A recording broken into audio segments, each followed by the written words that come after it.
নমস্কার বন্ধুরা, কেমন আছেন সবাই? সোফিয়ার সাতকাহনে আপনাদের সবাইকে স্বাগত জানাই। বন্ধুরা, মাঝে আমি একটা চ্যানেলে কাজ করলাম যার নাম হচ্ছে কিউরিও ফাইট। আপনাদের তো আমি কমিউনিটিতে পোস্ট দিয়েছিলাম, আপনারা অনেকে দেখেছেন। তা যারা দেখেননি তারা আমাকে দেখার জন্য দেখতে হবে না, কিন্তু ঘটনাটা একটা ভয়ঙ্কর ঘটনা ছিল, পারলে শুনে নেবেন। আর আরেকটা যেটা বলা সেটা হচ্ছে যে যে সিরিজটা আমাদের চলছে, আজকে আমি আপনাদের সাথে যেমন ঘটনাবলী বলতে এসছি, কিন্তু এর পরের যে ভিডিওটা পাবেন সেটা সিরিজের ওপর পাবেন। এবং শুধু তাই নয়, সেখানে কিন্তু কিছু ফটোগ্রাফ থাকবে, কিছু ফুটেজ থাকবে, সেগুলো আপনারা দেখতে পাবেন। তাহলে অবশ্যই কিন্তু সিরিজের দিকে কিন্তু চোখটা রাখবেন। তো আজকে যে ঘটনাটি বলতে চলেছি, ঘটনাটি একটি বিশাল আবাসনের একটি ফ্ল্যাটের ঘটনা। ঘটনার সূত্রপাত হয় কলকাতাতেই, এবং যিনি আমাকে ঘটনাটি বলেছেন তিনি তার বলার ধরনে আমার যেটা মনে হয়েছে যে এনারা হচ্ছেন আমাদের সমাজের হাই প্রোফাইল মানুষজন। তা উনি আমার ভিডিও নাকি শোনেন এবং তার জীবনে ঘটা একটি ঘটনা তিনি শেয়ার করেছেন, আর বারবার করে বলেছেন ওনার ছেলের নামটি খালি উনি আমাকে জানিয়েছেন, কিন্তু নিজের নাম বা তার হাজব্যান্ডের নাম উনি বলেছেন আপনার যদি ঘটনাটি বলতে অসুবিধা হয়। আমি বললাম হ্যাঁ, তা তো একটু হবেই। তখন উনি বললেন আপনি আপনার মনোমতো দুটো নাম বেছে নেবেন। তার নাম দুটো পুরোপুরি ফেক নাম, বুঝতেই পারছেন, হাজব্যান্ড ওয়াইফের যে নাম দুটো আমি বলবো, কিন্তু ওনাদের বাড়ির যে কাজের যিনি মানে বাড়িতে থাকতেন বা হেল্প করতেন, হেল্পিং হ্যান্ড বলতে পারি, ওনার নামটা আমি সঠিক নাম বলবো, এবং ভদ্রলোক ভদ্রমহিলার যে ছোট্ট সন্তান তার নামটা আমি সঠিক নাম বলবো। তা এই আবাসনটা যখন সবে তৈরি হয়েছে তখন কিন্তু এই বিখ্যাত আবাসনে ওনারা আসেন জানিয়েছেন 2014-15 সাল নাগাদ। এবার সেই আবাসন কোন আবাসন, তার নাম কি, তা কিন্তু এতটুকু উল্লেখ কিন্তু উনি করেননি এবং আমিও জানতে চাইনি। এবার সেই আবাসনটিতে যখন ওনারা আসেন, বলছে আমি এবং আমার হাজব্যান্ড দুজনেই প্রচণ্ড খুশি হয়ে গিয়েছিলাম, কারণ বিশাল বড় ফ্ল্যাট, স্বপ্নের মতো লাগছিল, চতুর্দিক সাজানো গোছানো সব কিছু। এবং শুধু তাই নয়, আবাসনটাও অতি অপূর্ব সুন্দর, এবং তার চারপাশে প্রচুর গ্রিনারি, প্রচুর গাছপালা রয়েছে, অপূর্ব সুন্দর একটা আবাসন। বলছে ওখানে গিয়ে আমরা তো খুবই আনন্দে দিনগুলো কাটাচ্ছিলাম। তা ওনার যে ছোট্ট ছেলে, 4 বছরের ছেলে, তার ভালো নাম হচ্ছে ওং এবং ডাকনাম হচ্ছে পুপু। তা বলছে পুপু তো সারা ফ্ল্যাট জুড়ে দৌরাত্ম্য করে বেড়াতো, খেলে বেড়াতো, এত বড় একটা ফ্ল্যাট, মানে ভাবা যায় না এত সুন্দর। তা সর্বক্ষণের জন্য, যেহেতু হাজব্যান্ড ওয়াইফ দুজনেই ওয়ার্কিং, সর্বক্ষণের জন্য একজন মহিলা ছিলেন, বৃদ্ধা মহিলা, যার নাম হচ্ছে পরীর মা। তো এই পরীর মা যে ভদ্রমহিলা, উনি কিন্তু ওনার বক্তব্য অনুযায়ী ওনার স্বামীকে কিন্তু কোলে পিঠে বড় করেছিলেন। তো পরীর মা আসে ওই ছোট্ট পুপুকে দেখভাল করার জন্য, সামলাবার জন্য, এবং উনি বলেছেন যে আমাদের সংসারের পুরো মানে চাবিকাঠি সব কিছু পরীর মার হাতে থাকে বা তার দায়িত্বে থাকে। আমরা না থাকাকালীন যখনই কেউ বাইরের আউটসাইডার আসে, ধরুন বাসন মাজতে এসেছে, কেউ রান্না করতে আসছে, বা যে কোনো লোক আসলে পর যদি সঠিক রিজন দিয়ে তারা ঢোকে, সঠিক মানে কি কারণে এসছে সেটা বলে, কারণ গেটে তো দারোয়ান সবসময়ই রয়েছে, বলে যখন ঢুকতে পারে তখন কিন্তু তাদেরকে পুরোপুরি সামলায় কিন্তু পরীর মা, কারণ তার মানে চতুর্দিকে কিন্তু লক্ষ্য। তো ভদ্রমহিলা নিজে ইন্টেরিয়ার ডেকোরেশন পুরো করিয়েছেন ফ্ল্যাটের, এবং যখন অফিস থেকে ফিরে যখন সময় পান তখন কিন্তু ছেলেকে নিয়ে ছেলেকে টাইম দেওয়ার চেষ্টা করেন, ছেলের সাথে খেলাধুলা করেন, এই সমস্ত করেন। বলে কারণ ছেলেটা তো সারাটা দিন বাড়িতে একা থাকে, ও তো পুরো মানে ওই পরীর মার কাছেই থাকে, দুজন অসমবয়সী মানুষ থাকে আর কি। ফলে আমি ফিরে এসে যতটা সম্ভব আমার ছেলেকে সময় দেওয়ার চেষ্টা করি। কিন্তু এই নতুন ফ্ল্যাটে আসার পর থেকে পরীর মা মধ্যে একটা অদ্ভুত ব্যাপার দেখা যায়। তিনি এই বৃদ্ধা ভদ্রমহিলা ইনি নানা অজুহাতে এই যে ভদ্রলোক, ধরুন ওনার নাম আমি বললাম সৌমেন্দুবাবু, সৌমেন্দুবাবুদের আদি বাড়িতে ফিরে যেতে চান। তো এনারা তো স্বাভাবিক অবাক হয়ে যান যে কেন এরকম, আর সবসময় যেন চোখে মুখে একটা আতঙ্কের ছাপ তার ফুটে উঠত। তো এরকমভাবে দিন কাটছিল। তো এইভাবে চলতে চলতে একদিন যখন বারবার বলে যে আমাকে তোমরা বরং ওখানেই রেখে এসো গো, আমি এখানে থাকতে পারছি না, আমার অসুবিধা হচ্ছে, এনারা স্বামী স্ত্রী জিজ্ঞাসা করেন যে কি হচ্ছে কি হয়েছে। তখন একদিন উনি বলেন যে সৌমেন্দুবাবু মাঝে মধ্যে ইয়ার্কি মারতেন, যেহেতু কোলে পিঠে করে মানুষ করেছে, কি গো পরীর মা তুমি কি ভয় পাচ্ছ?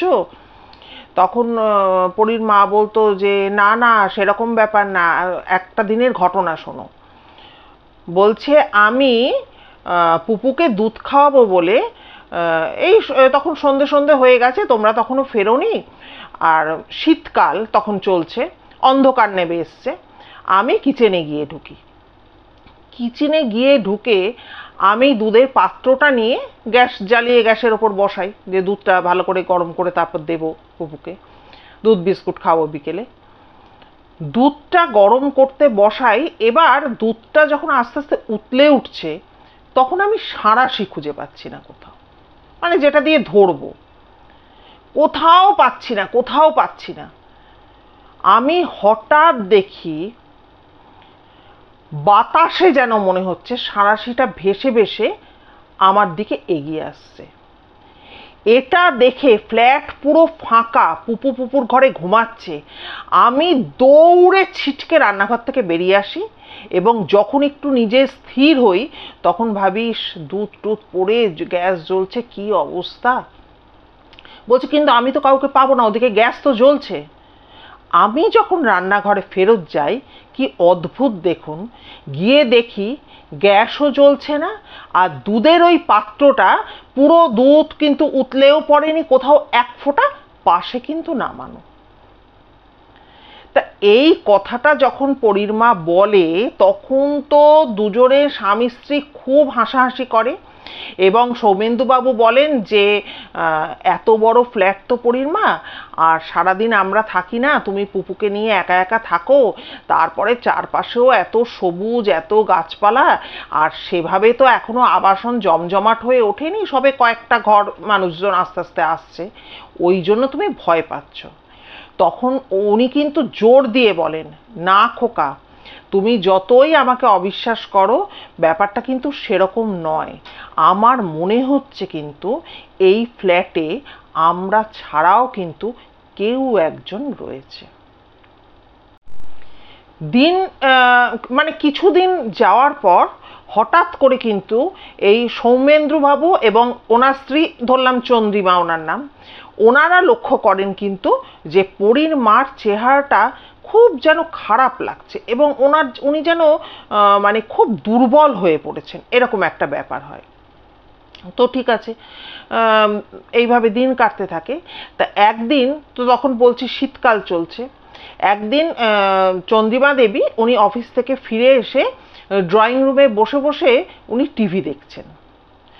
দেখতে দেখতে ওনার হঠাৎ করে যেন মনে হলো যে কোনো একজন বিহারি বা দেহাতি টাইপের মহিলা বেশ হেলতে দুলতে পুপুর ঘরের দিকে চলে গেল। এবারে সেই সময় শীতকাল, আলো পড়ে এসছে, আর উনি আমাকে যেটা জানিয়েছেন যে সারাদিন পরে বাড়ি ফিরে এত টায়ার্ড লাগছে আর ইচ্ছা করছে না আলো জ্বালতে, ওরকম আধো অন্ধকার ড্রয়িং রুমটা হয়ে রয়েছে, আমি টিভি দেখছি, টিভির থেকে যে আলোটা আসছে আর হঠাৎ করে আমার এরকম একটা মনে হলো যে একজন যেন বিহারি বা দেহাতি টাইপের, মানে যেভাবে বিহারিরা দেখবেন কাপড়টা একটা অন্য স্টাইলে পরেন, তো তা ওরকম একজন মহিলা কে আমি পুপুর ঘরের দিকে যেন চলে যেতে দেখলাম। বলল মুহূর্তের মধ্যে আমি লাফ দিয়ে কিন্তু পুপুর ঘরে গিয়ে ঢুকি, কিন্তু গিয়ে তো কাউকে আমি দেখতে পাই না। পুপু কিন্তু যেমন খাটের মধ্যে ঘুমাচ্ছে। আমি তারপর তো বেরিয়ে এসে বসি, কিন্তু আমি নিজেই ভাবি আমি তো টিভি দেখছি, আমি তো ঘুমাচ্ছি না, তাহলে এটা আমি কি দেখলাম?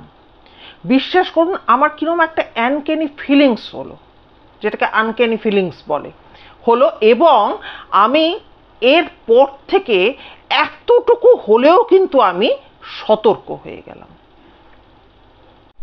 দিন তো দিনের মতোই কাটতে থাকছে। এবার চন্দ্রিমা দেবী, মানে আমি তো এটা নামটা তো আমিই বললাম, এই দিদিভাই যিনি আমায় ঘটনাটি শেয়ার করেছেন, তিনি আমায় যেটা বলেছেন যে এত সুন্দর ফ্ল্যাটে আসার পর প্রথম দিকে যে এত আনন্দে একটা মনটা আমার পরিপূর্ণ হয়েছিল, কি জানি কেন ওই ব্যাপারটা, ওই যে মহিলা যেন পুপুর ঘরে চলে যাচ্ছে, এটা দেখার পর থেকে না মন থেকে যে একটা নতুন জায়গায় এলে একটা যে আনন্দে পরিপূর্ণ মন থাকে, সেটা আমি যেন হারিয়ে ফেলছিলাম আস্তে আস্তে। তো বলছে এইভাবে একটা দিন রাত্রিবেলায় আমি পরিমাকে বলি যে পরিমা এবার তুমি ডিনারের ব্যবস্থা করো, আমরা টেবিলে যাচ্ছি। তো ওনারা এসে টেবিলে বসেছেন, সবাই মিলে বসে খাওয়া দাওয়া হবে। তা পরিমা কিচেনে গেছে। এবারে গিয়ে নিয়ে উনি বলছেন এ কি, প্রায় মিনিট 15-20 আমরা স্বামী স্ত্রী কথা বলছি, পরিমার আর দেখা নেই। এবার পরিমা কোথায় গেল, তা আমি ওনাকে চিৎকার করে না ডেকে আমি আস্তে আস্তে এগিয়ে গিয়ে কিচেনের দরজায় গিয়ে দাঁড়াই। বলছে দরজায় গিয়ে আমি এমন একটা ব্যাপার দেখি যেটা আমাকে পুরো স্তম্ভিত করে দেয়। আমি দেখি বাসনের যে স্ট্যান্ডটা, তার সামনে পরিমা দাঁড়িয়ে আছে, কিন্তু একটা করে বাসনের ওই স্ট্যান্ড থেকে প্লেট উঠছে, কল থেকে জল পড়ছে, প্লেটটা ধোয়া হচ্ছে, পুরো বাতাসে ভেসে ভেসে প্লেটটা যাচ্ছে, ধোয়া হচ্ছে।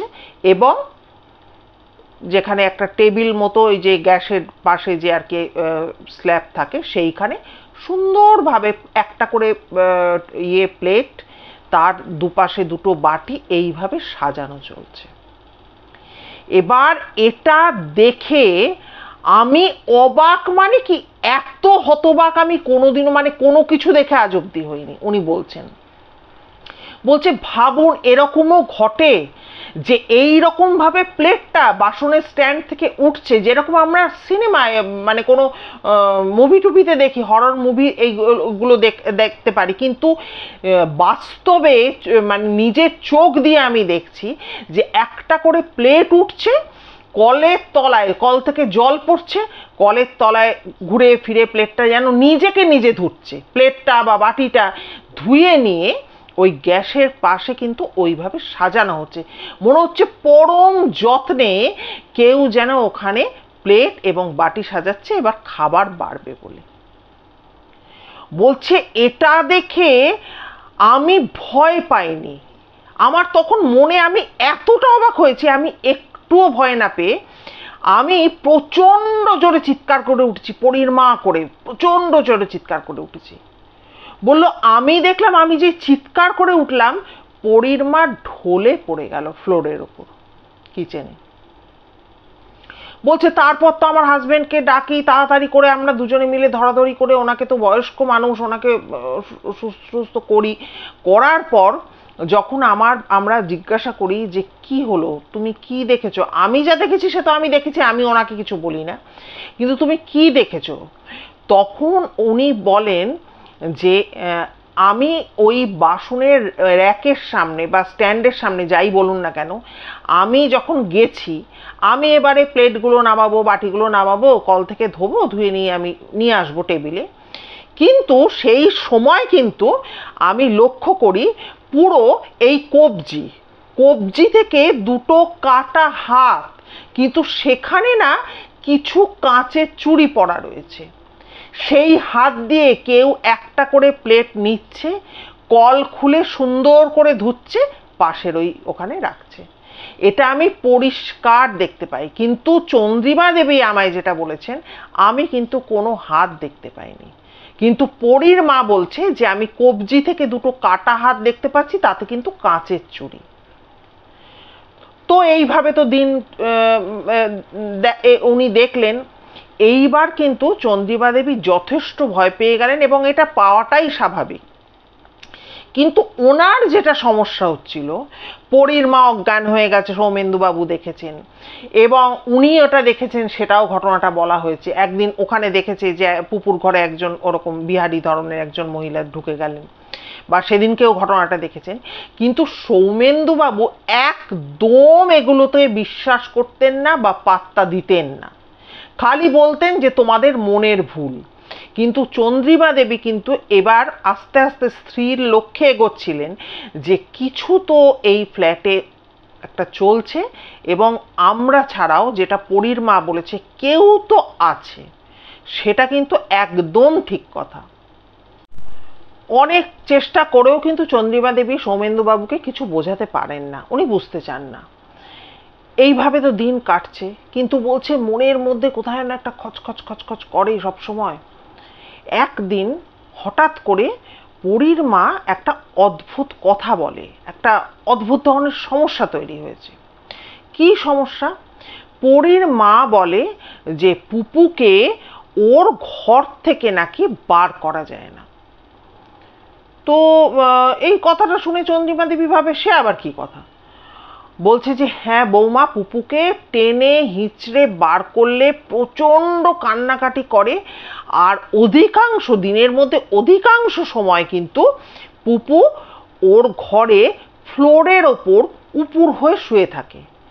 এবং পরীর মা যেটা বলেছে যে একটা অদ্ভুত ভাষায় পুপু নাকি বিড়বিড় করতে থাকে। তো একটা 4 বছরের বাচ্চা ছেলে।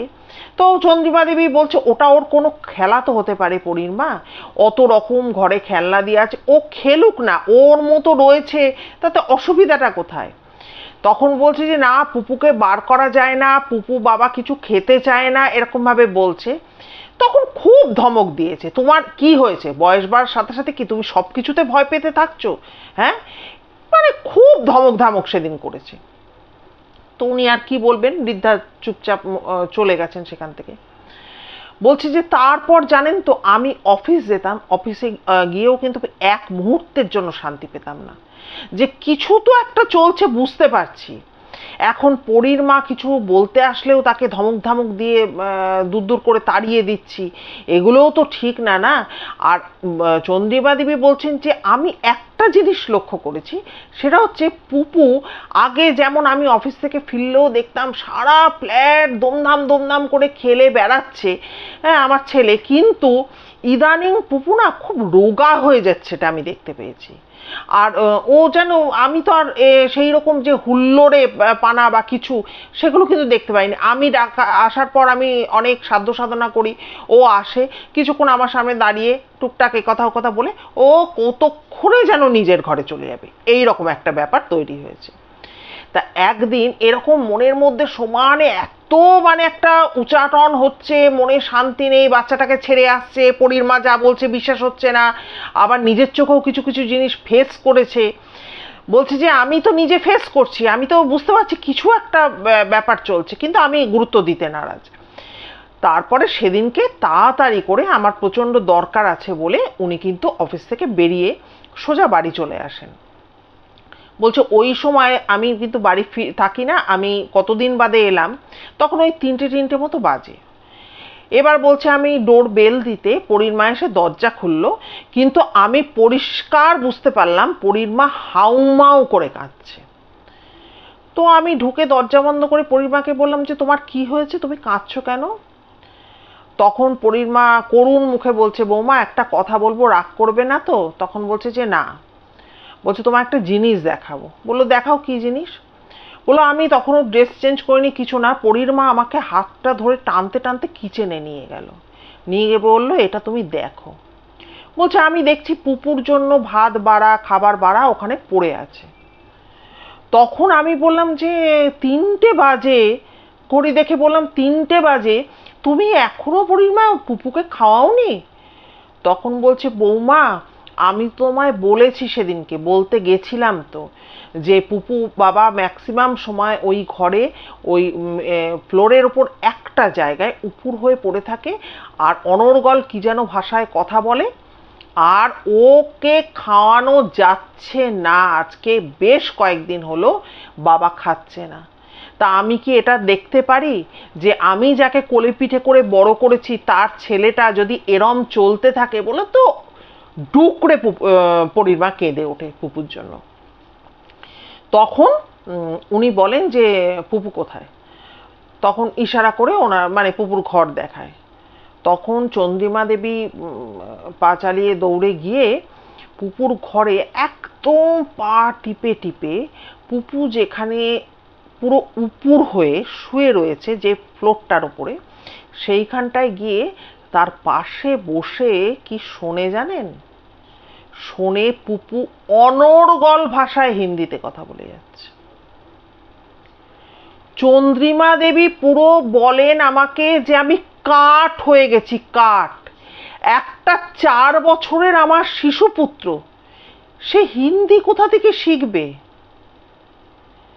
বলছে কোনোভাবে তার হিন্দি শেখার স্কোপ নেই।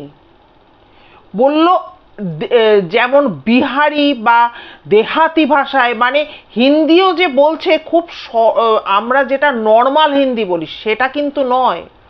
বলছে এই হিন্দিটা সাধারণত গ্রামাঞ্চলের দিকে কিন্তু এই ধরনের হিন্দি আমি মানুষের মুখে শুনেছি। বলছে আমি তখন ভগবানকে স্মরণ করলাম যে আমার বাচ্চাকে তো আমায় বাঁচাতেই হবে, আমি ওকে টেনে হিঁচড়ে বার করতে পারি না।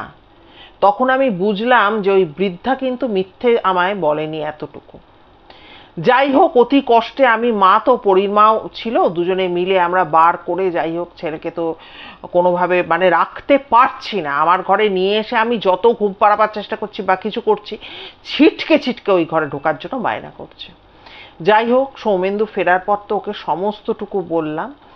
বলে নিয়ে যাই হোক সেই রাত্রে একটা বিরাট মারাত্মক ঘটনা ঘটলো। কীরকম? বলছে পুপুকে আমি তো আমার ঘরে, পুপুর মাঝে মধ্যেই ঘুম ভেঙে যাচ্ছে, ওই ঘরে যাওয়ার জন্য বায়না করছে, এই করছে। ও তার আগে যেটা করলো, সৌমেন্দুবাবু ফেরার পর যখন চন্দ্রিমা দেবীর মুখ থেকে এই ঘটনা শুনলো, পরীর মার কাছ থেকেও শুনলো, কারণ পরীর মা হিন্দি ভাষাটা জানতো না বলে বলেছিল যে কি যেন ভাষায় কথা বলে যাচ্ছে। পরীর মা আর চন্দ্রিমা দেবী, পরীর মা আর সৌমেন্দুবাবু মিলে বাচ্চাটাকে ওদের মধ্যে বসালো, বসেই যেন খেলছে মজা করছে, করতে করতে এরা স্বামী স্ত্রী অনর্গল হিন্দিতে কথা বলে যাচ্ছে। বলছে অবাক ব্যাপার, পুপু খালি ফ্যাল ফ্যাল করে তাকিয়ে আছে, সে কিন্তু একটা ওই ভাষায় কথা বলছে না। বলছে আমরা জিজ্ঞাসা করছি তোমার নাম কি, কি ব্যাপার, কোথায় থাকো তুমি, হ্যান ত্যান, যেগুলো বাচ্চাদের জিজ্ঞেস করে, কিচ্ছু বলতে পারছে না হিন্দিতে। কিন্তু একটা জিনিস সমানে করে যাচ্ছে, ওই ঘরে যাব বায়না। বলছে মাঝে মধ্যেই ঘুম ভেঙে যাচ্ছে, তখন গভীর রাত, কোনো রকমে পুপুকে একটু দুধ টুধ খাইয়ে, আর পুপু ভীষণ, আমি বলছি যে আমি যেহেতু অফিস করি বাড়ি আসি, কতটুকুই বা পুপুকে পাই, কিন্তু আমি যখন ভালো করে ওকে আমি দেখলাম, আমি লক্ষ্য করছি খুব রোগা হয়ে গেছে, কিন্তু যেন পুপুকে আমার মনে হলো যে ভীষণ অসুস্থ লাগলো।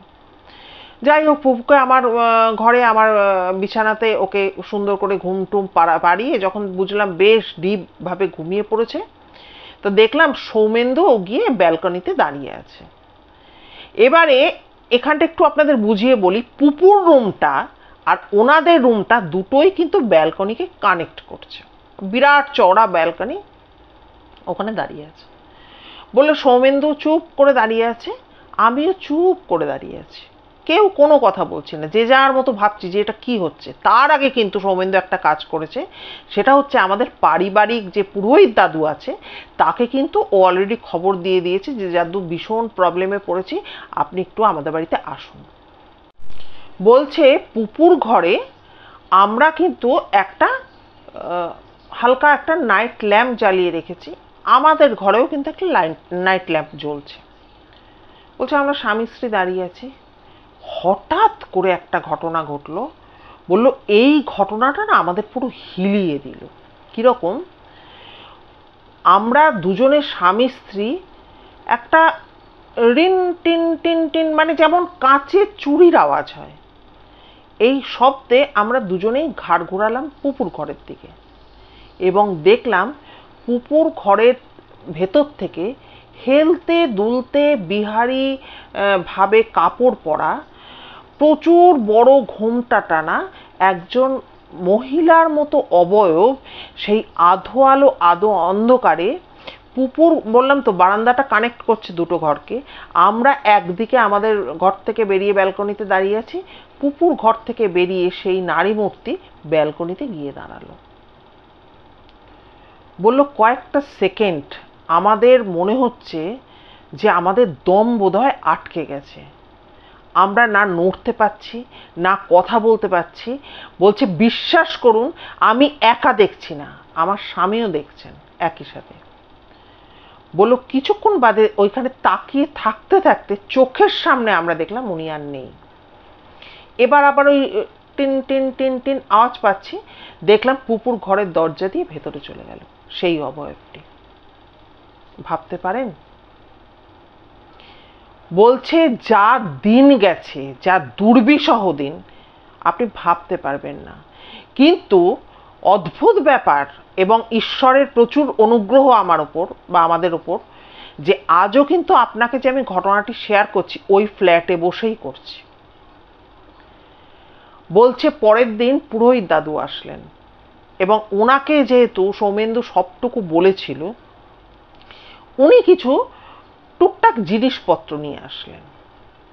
নিয়ে এসে বলছে উনি কিন্তু পুরোহিত মানুষ, উনি ওখানে একটা ছোট্ট মতো পুজোর আয়োজন করলেন ওই পুপুর ঘরটার মধ্যে। কারণ আমি প্রথমবার দেখেছি যে মহিলাকে, তাকে দেখেছি পুপুর ঘরে ঢুকতে।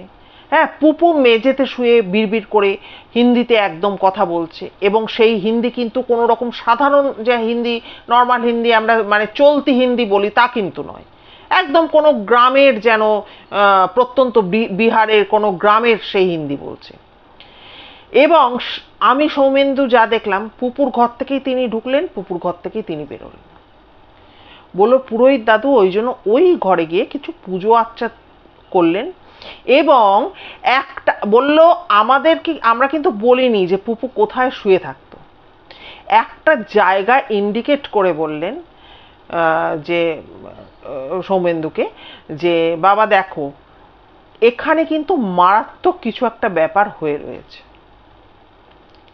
তখন তো সৌমেন্দু বলছে যে দাদু আপনি বলুন কি ব্যাপার হয়ে রয়েছে।